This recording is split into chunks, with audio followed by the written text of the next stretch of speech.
Hello, welcome to Relatively Ordinary. I'm your co-host Betsy. And I'm Carl. I hope everyone's doing well. It is a lovely Monday evening. I consider it lovely because there were no meetings. I didn't have to truck a lot of kids around. Had a nice family meal. It's pretty good for a Monday. Actually, it was good, yeah. Yeah. We got a little exercise in. Yes. Rays are beating the Dodgers at the moment. Yeah. All the good things. All the things. Yeah. So that makes for a pretty great Monday. Yeah. Yeah. We're here to talk about some fun things. It's my topic. But before we launch into that, you're supposed to bring something fun for me. Yeah. Or do you want me to go beyond Monday? It doesn't have to be fun. Like why is it always fun? Everything's always fun. Because there's not enough fun. We have a fun topic. There's not enough fun in the world. All right. What if we want to be serious? Okay, fine. Give me something depressing. What's depressing now? Why depressing? Okay. I think fun and depressing are the only two emotions All right, in the whole let's world? hold up. Let's back up here. Let's not go down the marital dispute rabbit hole. How's your week been going other than our nice Monday? My week's been pretty good. Cool. What's new? I told you I had a major life milestone over the weekend. Let me see if I can remember this, because right now my mind is blank. I officially entered middle age. Oh, because it's your half birthday? No, because I know when your birthday is. No. That was bad. Why did you officially reach middle? Oh, because you're looking forward to something or something that a middle-aged person would like. And I think it went in one ear and out the other. Glad that you don't listen and you pretend really hard, but you don't listen. I have a general recall of what the hell you're talking about. Well, first of all, I played with power tools. And this is true. Yes, that's it. That's one. But it's backwards. That's one. For the viewers. No, it's not. Oh, it's not backwards the for the other viewers. thing is that I wrote a letter to the editor of The Economist. That's right. Which was like old man yells at cloud moment for me. Yes. So congratulations. Yeah, so I'm officially middle-aged all the way now. I do remember that. Yeah. I do remember that. Sorry, I don't take notes and I don't remember because it's priority enough that I should listen and validate you, but not retain it. Sorry. Yeah. All right, let's get to my ultra serious question. Not fun at all. Which is not fun. Better not be fun. I'm going to ask you a question, but you have to answer it in the voice that you use when you're talking to the dog. Oh, I think I can do that. No, I'm just kidding. You don't have to. I would actually love that. That'd be a great bit. Yeah, we'll do that. Drop my R's. Yeah. Be a really good answer. It would be a great answer. The best ever. I really thought very hard about this one. Thinking makes my brain hurt. No, we're not going to answer. You can answer dog voice if you want. But we'll see what works best. No, my question is, you and I are not particularly religious people. However, obviously there's a lot of wisdom and religion and spiritual practices. So what is something that from a spiritual practice, spiritual tradition that you incorporate in your life that has a lot of meaning to you and value? Okay. There's two things. I have my serious answer and the thing that I'm willing to admit, but no one probably knows about. And you're going to do it in a doggo voice? I'm not going to do it in a doggo voice because that would be a little disparaging, right? I guess I grew up Catholic, Roman Catholic, church, Sunday school, all the things, communion, everything except marriage in a church. That's why you ruined me. That was not. You ruined it. It was not going to happen. However, some of the things that I do cherish, I like going to church for events of people who are religious, or I'll go to any sort of secular practice. I think I like learning and being a part of that if I'm welcome. So I like weddings, if someone's having a mass because their child's getting christened, even funerals. Like I really think that having been to funerals of close family where you don't have that ritualistic practice, I know it can be hard, and if people don't really want to go that route, it doesn't feel very comfortable, but I do like it for others who really adopt those practices, and I lean in, and I like that opportunity to be with them and feel supported. Another thing that I do, and I don't even know if you know this, but I'm not a nervous person when it comes to flying. I love to travel, but I always say a little prayer and the sign of the cross before the flight takes off. Oh, I did not know that. You're No. very secret about It's that. very sneaky. Wow. I think it's just like a habit that I've always done because it's one of those things. There's where, comfort in ritual. I hope this goes well, but it could also be like superstitious, right? So I don't know. Sometimes I'll find myself doing that. Or if I'm like desperate and I just need to put some good vibes out in the world. Yeah. But again, There's comfort in superstition too. So sure, you do And it there's a with lot of sports. overlap. It's like when you turn the Red Sox off in the 9th inning on a hope and a prayer that they turn it around. And sometimes Hail Mary. maybe they do it. But if you watch, it will never happen. correct. How about you? I think in general, I have a great appreciation for spiritual wisdom. There's a lot of great wisdom in the Bible. There's a lot of great wisdom in Jewish text. Sorry, we got a text message situation here. Yeah, man, turn off those alerts. You're disrupting.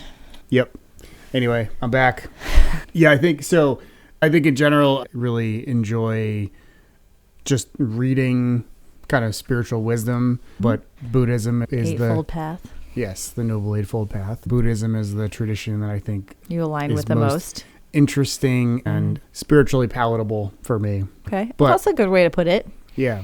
But I really like that Jesus. He's a good dude. He's a good dude. Yes. Jesus he would have been a great Buddhist. Yeah. If he'd had the chance. That was an interesting start to things. Very Yeah. cool. What was that sound we heard? I don't know. You gotta Okay, ignore the beeps. I'm They're going to just- I don't know ignore what it the is, beeps. but you It's like when ignore I it. teach and I get the ping and I'm like, oh, someone emailed me. I hope it's not you guys. All right. So today's topic, should we do a drum roll? All right. No, we don't really need a drum roll.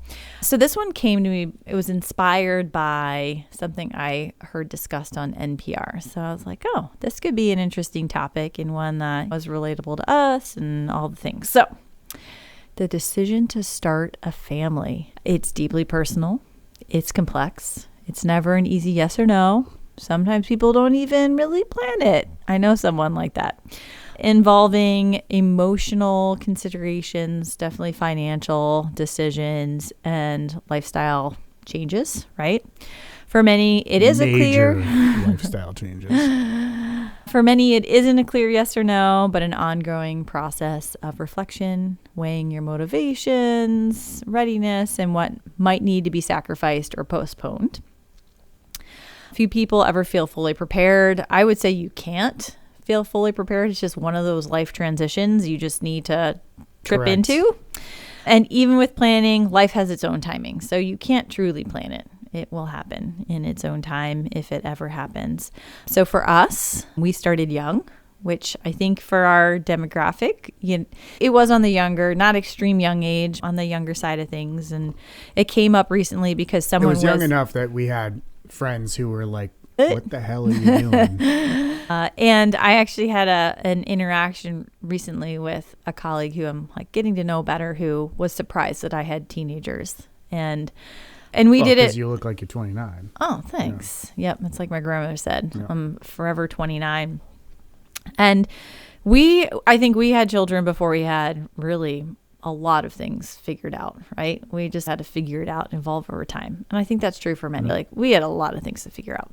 So that experience has shaped us and how we think about family, stability, and what it means to be ready. So it's really about readiness and discussing it. I know there are many ways we could go about this topic, but the NPR thing I was listening to was about freezing eggs and how women are delaying and blah, blah, blah. I was like, oh, interesting. That was not something that was readily available, and I don't even think I thought about.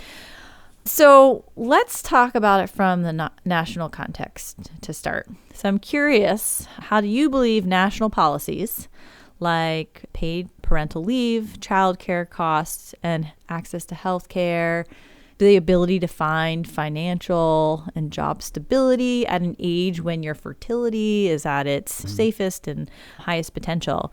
So how do you think those shape when people and how people decide to start to have a family? And it's different from when we were starting to have a family, so you can compare it to a decade and a half ago to right now. So go. Yeah, I think it's a great question. I think what's interesting is, so you have right now the Republicans, the Trump administration, MAGA, whatever you want to call them, have this thing around. We always bring up MAGA. No, it's true. Go. No, I think it's true. But it's like you can't help it when we think about national context. No, can I finish the sentence? Please? No, I just like cutting you off. Yeah. So I get 2 more cutoffs. Just kidding. They have a big thing around, like, Trump wanted to call himself the fertility president or something like that. What? Okay. Oh, good Lord. This is all over the news. Okay, I'm glad I was hiding under my pillow. Yeah. So this is not like shocking news I'm breaking here. This is just because of Roe versus Wade being repealed does not mean he's the fertility president. But this is a big thing for them because there's Lord's name in vain. This is a big thing for them because I think for a couple of reasons. One, fertility rates have been dropping, really worldwide. Can I ask a clarifying question? Is that fertility rates, like people's ability to get pregnant, or going full term and having children? Having children. It's not ability, like fertility and ability, but rather who people's choice having kids, right? Yes. And so the birth rate is lessening. The birth rate is lessening. And there's a lot of reasons ascribed to that. Totally. One of the reasons is that it's really expensive to have kids. And we all feel... They say $1 million per child over a lifetime. It's probably bigger than that now. We all feel that the opportunity for kids, the opportunity for our children to live a better life than we have is not necessarily available. And that's all we've really ever known. Like our grandparents and our great grandparents, all the people that we've known in our family. We've talked about this, have generally been able to provide a better life for their kids than they had themselves. Yes. More prosperous. And we've reached a point where that's no longer seem to be the case. Now, it's not all hell in a handbasket. Our kids have a great life. They're growing up. They'll do fine. They're going to, the reality is, I don't even know what the national debt right now is like. It's insane, right? Yeah. And it keeps ballooning, and the government doesn't do anything to fix it. We're not reducing spending. We're not raising taxes. We're just continuing to pile on. And the reality is we're just kicking that can down the road. The kids are going to own it. Absorb and this is it, happening. This is not just in the United States. It's all the Western world. Globally. You layer that on top of also when women are more educated, they tend to defer having kids, or they look and they're like, I've got a great career. I don't want to have a kid. I want to pursue my career, or I'll have a kid when I'm ready, getting back to freezing eggs, which is but it's just the whole dynamic has changed around. There was a time when, first of all, people had kids because biology and no birth control, but also having kids meant you had someone to take care of the farm. You had someone to take care of the land, your legacy, whatever, someone to take care of you got older. The world doesn't generally work like that in the vast majority of places anymore. Yes, and in a lot of developed countries and in many cultures, certainly in the U.S. All this to say, it makes a lot of sense why people are having less kids. Now, if you get to government policy, one of the things the Trump administration talked about is like having a baby bounty, like we're literally going to pay you to have kids, right? And you make that face, but it's like the first time homebuyer tax credit that we got from Obama bucks, right? That is a form of government stimulus, which by the way is socialist redistribution of wealth. I don't care what you call it, like conservatives can call it whatever they want, but that's what it is. It's socialism, redistribution of wealth. But you incentivize a behavior and generally it works. Yeah. So I do think that is one way, like governments can just flat out give people money. It happened during COVID, right? After COVID, like we needed to jumpstart the economy, put money back in people's pockets and spend like crazy. It jumpstarted the economy again. I just feel like when it comes to human life and our planet, there needs to be some wise decisions about something that's like unnatural. Let's throw money at it and people have more kids. I get what the approach is and the goal, but there's so many factors that go into that. Yeah. And it doesn't necessarily fix all the things to consider. It's probably going to be temporary, like amount or a one-time deal. Totally. Well, I know what this whole thing is about. We're trying to push out the brown people because we're scared of white people becoming a minority in the United States. And then we're going to push the white people to have babies. That's the game. And the moms to be home to take care of them, because we certainly don't want to subsidize childcare or quality childcare or pay our childcare providers a sufficient wage for a really hard job. We're just going to make those, there was some great suggestions, I remember, from our vice president about just get grandma to do it. Yeah. Oh, don't even get me started. Yeah. It just, the reality is like, they're trying to appeal to this 1955 nuclear family dream. Which was a temporary way. It wasn't even real then. No, it wasn't even real then. True, because that's the era. Fantasy. It's a fantasy, and it was temporary in our history. And it doesn't really work that way, I think, in an ideal way.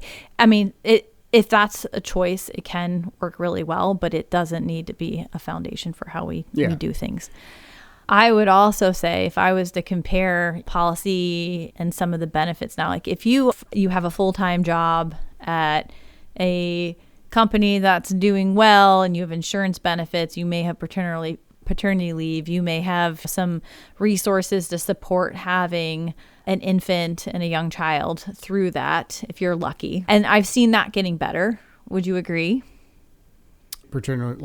Paternity leave and paid time off, and it has gotten better because there's some states that have put laws in place to enable it or even mandate it, and some companies have adopted it. If they're, I would say, maybe outliers, I don't really know, but I have worked for companies based out of California for a few years, and California tends to be very progressive with this. Okay, and also these are generally private for-profit corporations with pretty good financials and high-paid employees. So it's not I don't think it's necessarily reflective of what the general case. I do think in general that there has been some modest progress in the United States towards the types of care that they have in Europe.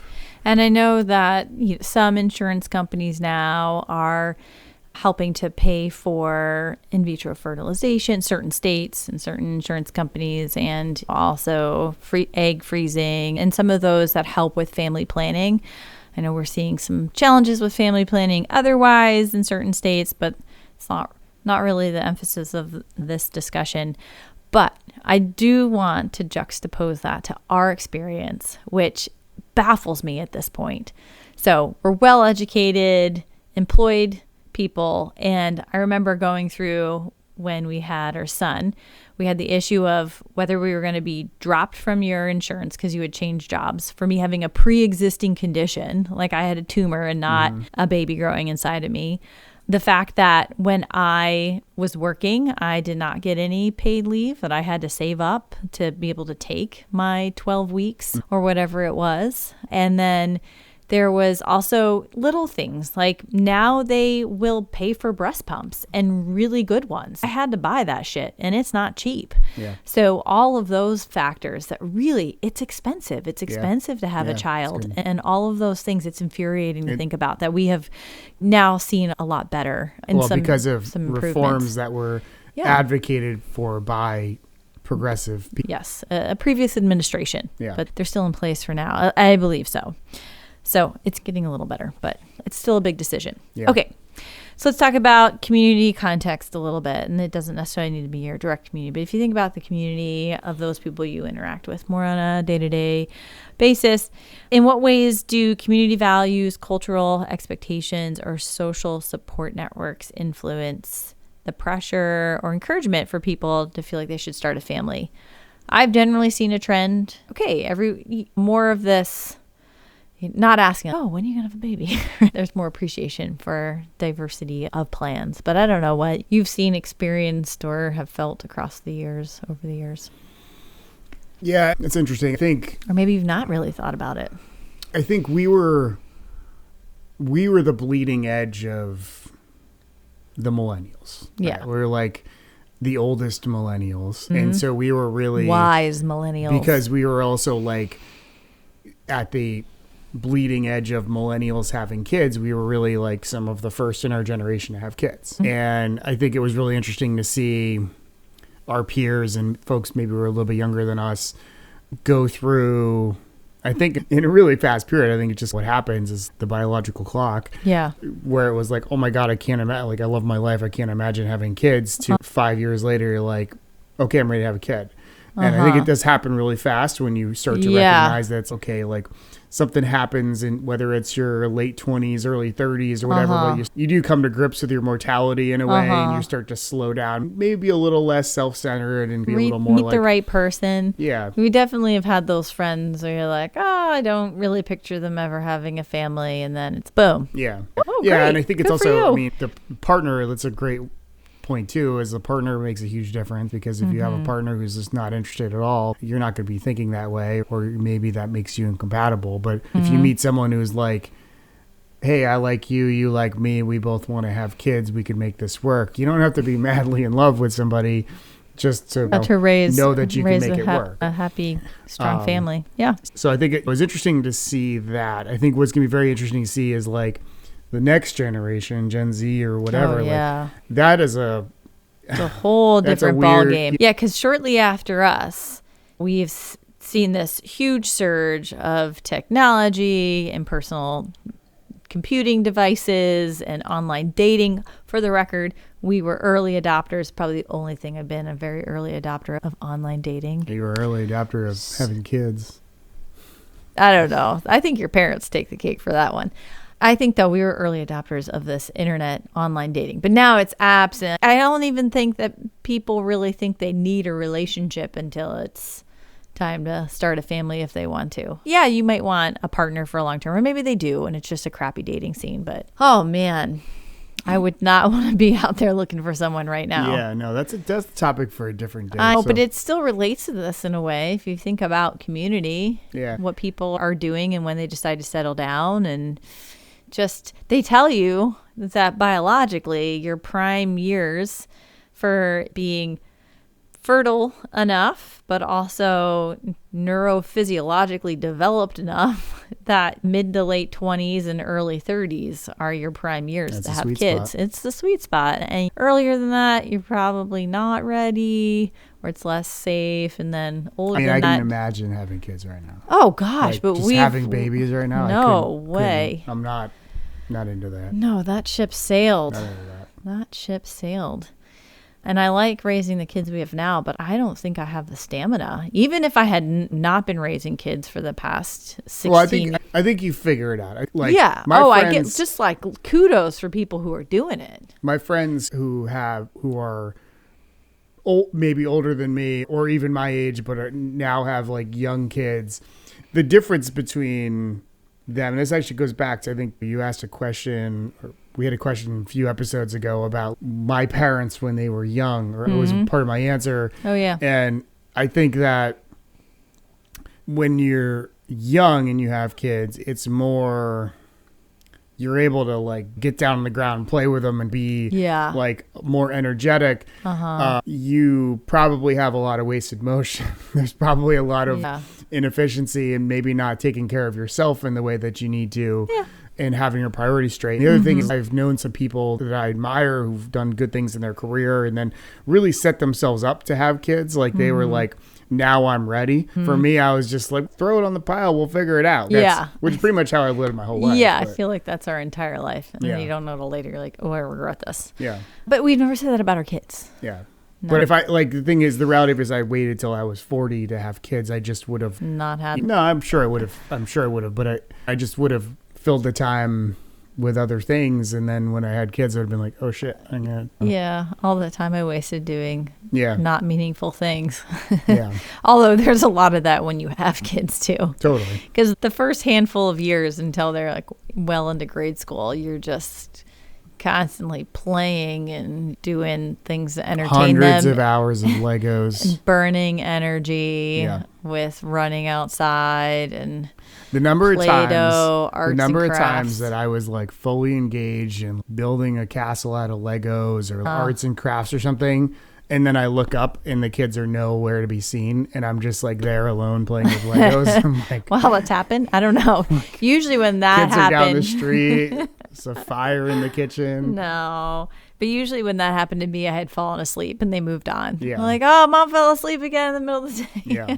Yep. I'm just so exhausted. Yep. Yeah. Oh, man. Kids are fun. Okay. So now we're going to bring it personal. Are you ready for this? We're going deep. I hope you're not going to ask me to have a baby. That's all. No, this hell, is not the time. hell to the no. Hell, I don't even think it's possible. Okay, looking back, how did our personal readiness, emotionally, financially, professionally, affect our experience of starting a family early? And how might that decision look different if we made it today? Oh, so what we were talking about. Yeah, but I guess if we put it out there, we had wrapped our heads around it and then repealed the decision because our life brought us somewhere unexpected. And then we got pregnant. Would you say that's accurate? Yeah, I don't remember repealing any decision, but I'm not sure I know what that means even. No, meaning like we were full steam ahead. You lost your job. We were moving abroad and changing. Just like I said, throw it on the pile and we'll figure it out. Yeah, but the intention was like, okay, maybe we stop trying for a little bit. And the train had left the station. I don't really remember trying. I just remember it Oh, coming pretty you're natural. so immature. You were certainly not ready. You don't even know how to make babies, apparently. What are you talking about? I just don't even know what you're talking about anymore. Can you, since you've sidebarred enough here, do you bring it back to your question? Yeah. So my question was, how was your personal readiness when you had a kid? Did you feel ready? You said, yes, throw it on the pile. But come on, don't be so flippant. Yeah, I'm very ready. Okay. In what way? Now I'm like your psychoanalyst. How did you feel, Carl? I don't want to be psychoanalyzed. That's not what we're here for. Nobody wants to hear that. Least of all me. However, I will answer your question. Okay. If you promise not to amateur psychoanalyze me. Okay. Amateur. What are you talking about? You're good. That would be funny though. If I was still just dissecting. Yeah. Yeah. Definitely. Not in your wheelhouse. Yeah, definitely not. No, I did feel ready in the sense that when you were in love. When I knew I had the right partner. Was that me? And I knew that it was going to be the most important thing in my life. Oh. And I think for me at that stage, and we went through a lot, you talked like we were living in Boston. I got laid off from my job. We made the decision to not only go to Belize and volunteer for the summer, but then also move pretty much sight unseen to Portland, Oregon. Got a new job there. You got a new job there. But we had careers, which is important. In the span of this, we also decided to have a baby. I saw air quotes there. Yes. Are you saying I decided and you went along with it, or just the decision, the hard? Yeah. Okay, I get you. Nope. Gentleman never asks, the lady never tells. Okay. You know, I got a sneeze coming. Oh, give it. Oh, nice one. Bless you. Oh, this is like all religious, this whole episode. I think we knew that we wanted to have family. We knew that was going to be part of our lives. I always felt that like my grandparents really didn't have much. Like they made a good life out of not much. I knew my great grandparents, I knew most of them, and it was same for them, right? My parents, same thing. So it was like, I knew we'd figure it out. I had a lot of confidence in ourselves, like we would figure it out. I was excited about the adventure. I knew that it was the most important thing in my life. From that aspect of it, yeah, I was very ready. I think You are a good dad too. Thank you. You're welcome. And I felt like I'd be a good dad, right? Because I knew it was important to me. Although you don't got my back as much as I want when I yell at the kids. But like tonight. now you pick your own battles. You don't sign me up for battles. I'll sign up for my own battles. But I think that what I wasn't prepared for, and I think you alluded to it earlier, you can read books, you can get all the advice, you can do all the thinking and planning. There is nothing that's going to prepare you. You just have to go into it. And there's going to be days that like you think that you suck and you can't do anything. You'll be a terrible parent. You're ruining your kid's life. And then there's other moments that are just like magic. And then the vast majority of moments are just generic family time. Survive and advance, right? Yeah. So it's hard, but I think So from that aspect, that nobody's prepared for it, but I knew that I had the energy. My heart was in the right place. I had a great partner. Yes. Oh, I like that. Your heart was in the right place. That's important. We had safety and support. We had income. We had all the things we needed to. We didn't have all the stability and financial resources, but I think the other thing was when the time we spent in Belize, right? We were living in a very poor community in Belize. That was hard first trimester. Yeah, but it really gave us a lot of perspective on when we moved to our like tiny little bungalow in Portland, Oregon. It was with like hot showers. It was like like the shower like drains to a septic tank, so it was just draining straight outside. We had a whole oven instead of a hot plate. The electricity like stayed on. Wow. All the time. We had fans. And we didn't share space with cockroaches. I think it helped. That helped too. But yeah, overall, I think that the other thing that I was really like, I think the bigger thing that I was not really prepared for was like all the aspects of yourself and your own personal development and maturation and things you have to continue to learn, the things you want to continue to grow in. That like personal priorities. I just had to set aside. And you tabled I was them. prepared for that, but I didn't understand what that was going to mean. And I think of things like skiing. I loved skiing. I barely skied for a few years. Oh, I didn't for and you didn't 5. ski at all, right? But skiing was like wasn't necessarily like part of your identity the way it was part of my identity, right? And I didn't ski, and then when I got together and skied with all my buddies who had been like skiing like crazy, I was like, man, I suck. They've all got better equipment. They're fitter than me. They're way more experienced. They've got all this like technique and stuff that I don't have. And it was like, it wasn't like regret or anything, but it stood out. It was this like longing of realizing that's what you gave up. There were things that I still wanted to do. I still had my own personal goals and aspirations outside of parenting and being a father that I just put aside, and it hits you in moments where you're like, wow, I don't have this identity anymore. Oh, that believe makes it me, really I hard. felt that big time. Yeah, it's a lot harder for mothers. And I think they stole some of my brain cells, and I'm still waiting to get them back. Yes, but they're not returning. Yeah. No, I think that's hard. It just comes straight into the placenta. Yeah, and then comes out once I birth it. Yeah, it's gone. Yeah. It sucks. But yes, it is. It's really about the compromise. However, if you consider those friends now, because a lot of them do have young families, you can now safely say that you've gotten some better equipment, you've gotten some great ski adventures. Yes, you still have kids you're raising, but those opportunities have opened up, and you're still a young man, Carl. I think that's one thing that is like cool, and this kind of calls back a little bit to our conversation about health last time. But I remember when you're like when you're a teenager, like you look at someone who's 43. They're over the hill. No, that's just over the hill. They're like, it's like 43. Like you might as well just, what are you even holding on for? Call it in. Like, get the rocking chair. Just get some morphine and just drift off. Now, I think society has changed a little bit. Like, we're taking better care of ourselves. We have better health care, better knowledge and things. But I feel pretty darn good, and I'm able to go and do a lot of those things. And would I have been better?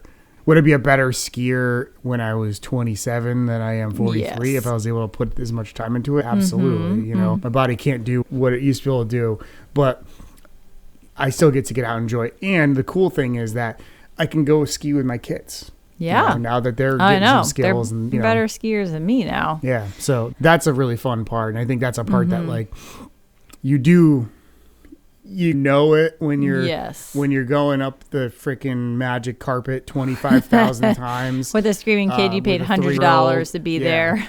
You're like, this will all pay off one day. This will all pay off one day. I know, and it's a blur because those moments, those days, they're long and they're hard. Then before you know it, I never believed anyone when they told that to me, but it does go by quickly. Can I share a story about you as a young father? Please do. Okay, so our son was just born, You were extremely excited, probably lacking a lot of sleep. There was like this youthful excitement, like you just got a puppy at Christmas kind of excitement.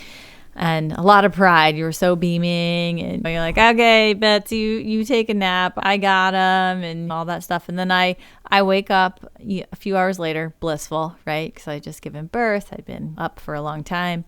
And I look over at you on the little pull-out couch hospital bed thing they have, and you've had rolled over. Your back was turned on our very brand new little precious bundle of joy, who's at the edge of that bed. Oh, stop. He was not at the edge of the No, bed. he was. Fortunately, his motor skills were not at the point where he could roll over. But if you rolled over, but he was right on the precipice of falling to his doom. And it could have all been undone at that moment. I can't unsee that. I was sleeping back to back. I can't unsee that. You're like, I'm so excited, our bundle of joy. And then you're like, oh, yeah, that's how it started.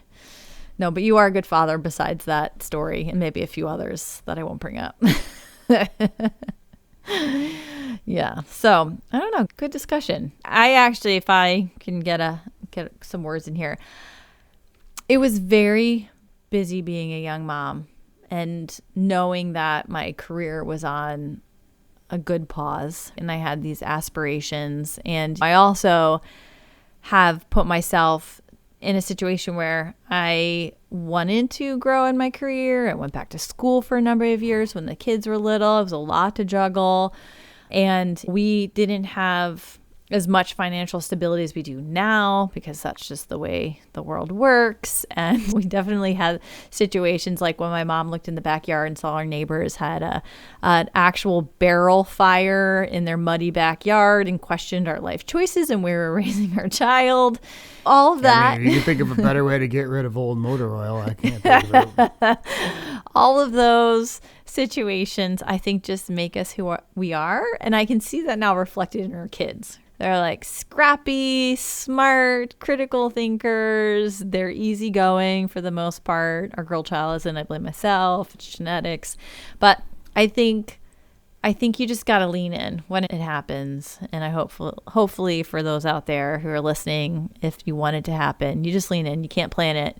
And it's a magical experience. And for those who have kids, you know exactly what we're talking about. The chaos is real. Yeah. So what is something you are still chewing on, my friend?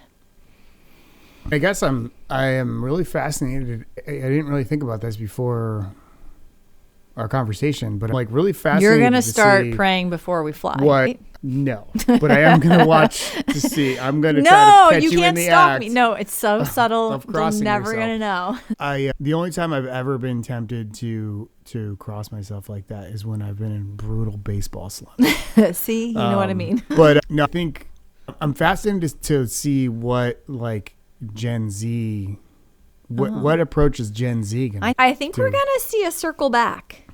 Especially if social supports improve, right? And we see some environmental changes. Like part of me, like the only reason I would have chosen not to have kids, it's the same reason I choose not to eat meat a lot of the time. It's the consequence on the environment. I know there's so many things besides just those two factors, but like we know that there's a lot of things we need to fix about the world. So inviting children into it and be like, oh great, grow up in this stress. It's really hard. Let's have fun. It seems very selfish, right? Yeah. That's a way I had thought. I've never totally bought that, but I understand why people think that. It's a crisis. You might not be able to live on Earth very long. Yeah. No, I think one of the most arrogant things about humans is thinking that we're going to destroy the Earth. You think so? Ooh, yeah. We need to unpack that. Why do you think it's arrogant? Interesting. Because I think we're not that important. We're so obsessed with our own importance. We are. Okay. We are. That's true. We're just. That is true. There's probably a term for that. What is it? Anthropocentrism or something like that. Wow. Yeah. Okay. I need to learn that. I need to be learned. But it's the reality is that like in the history of the world, the Earth is what billions 4 of billion years, years old. Mm-hmm. Humans have only been on it for 4 million years. Yeah, and look how much we fucked it up. Sorry, I'm being arrogant again. Yes, because there have been 4 or 5 mass extinctions on this planet. Think So you're about saying that this rock is pretty powerful. It's in the grand scheme of things, I'm sorry, we're relevant. I'm sorry. Okay. Is it relatively ordinary? Yeah, we're relatively ordinary. But seriously, Yeah. we make such a big deal. It's, Trump did this and liberals did that and Jews did this and Catholics did that. And an asteroid comes down and crashes into the earth next month and none of it fucking matters. So it's not to say that like our lives don't matter and all of that stuff. It's just, I think we get too hung up in that stuff. Gotcha. Maybe we need to take a step back. Yeah, I think that's one of the things that go back to like spirituality is like basically all major religions teach at the center is like humility and just grounding yourself in a humble and realistic vision of who you are as a being on this planet. So I think, anyway, I don't even remember how we got on this, but yeah, what are you still chewing on? And you were considering how something... Yeah, so I think it's back to the Gen Z thing. I'm fascinated to see that generation. How are they going to? And I'm sure I'm not like well versed. I think the generation thing it's a construct. It's made up. Yeah, but it's interesting. And I think a lot of our peers that we knew were like, I'm not having kids, blah, blah, blah, all that stuff. And then you reach a point in your life where you're like, oh, actually, whether it's the biological clock, whether it's like understanding the larger arc, whether it's seeing your parents get old, whatever it is, there's something that happens where you start to realize, oh, this is part of the plan. This is part of who we are, our biology, our programming, whatever it is. Yeah. And you gravitate towards it. And I think that Gen Z is going to be interesting. I think. Yeah. And I think you'll start to see some of that like circle back. And there's a lot of millennials really, I felt like our generation, there was a lot of like rejection of traditional roles and traditional things. Yeah, because it needed to happen. And then all of a sudden it was like, no, I do love having a family and I do embrace this role of being a parent. And parenthood looks different and different people. And there's same-sex couples having kids and all that stuff, which is great. But it's parenting is that thing that we do. Can I talk? Yeah, but I'm going to finish my sentence. Oh my gosh, rant-o-rama. I'm just kidding. I've been wanting to say something for several minutes. I was just going to say, I think part of it too is changes in social structures, social supports, and technology. And so we might see some of that impacting it. Done. You can continue. Yeah, no, that's it. Then I wanted to know what feels relatively ordinary. I mean, I think you just said it. Yeah, it's human biology, said it, right? Like we're at the end of the day, I think we are genetically programmed to perpetuate our species.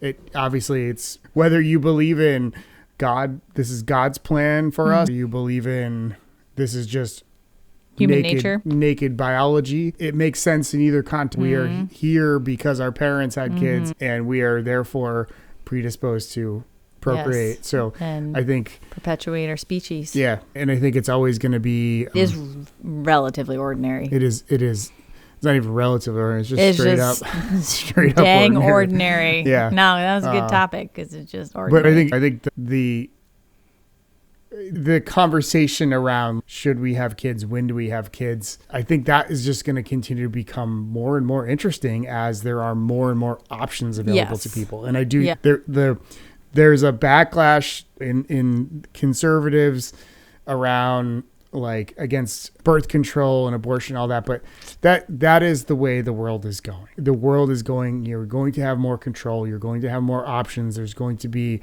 more ability to freeze eggs. It's not the censorship or the restriction. You mean we're going towards more freedoms, right? Yeah, absolutely. Okay, sorry, I got confused there. And I'm like, what are you talking about? No. People should be alarmed. People should absolutely be alarmed that there are people who are bound and determined to take away their freedoms. But the reason that you're seeing, I believe the reason that you're seeing such a fierce cultural backlash to it right now is because they know they're going to lose in the long run. It's like Custer's Last Stand. I mean, they are making, they're throwing everything they got at this. I hope so. Because they know they're going to lose in the long run. All right. So, well, before we start another anti-government speech, we should I'm probably not wrap up. anti-government. No, you're not anti-government, anti-administration. Was that fair? Sure. All right. This has been a great episode. Love talking to you. Indeed. As always. Yeah. Great questions. Thanks. Good. You brought good energy on a Monday again. And it's because it wasn't a crazy day. It was just crazy. Two crazies. Yeah. All right. Nice work. Yeah. Good stuff.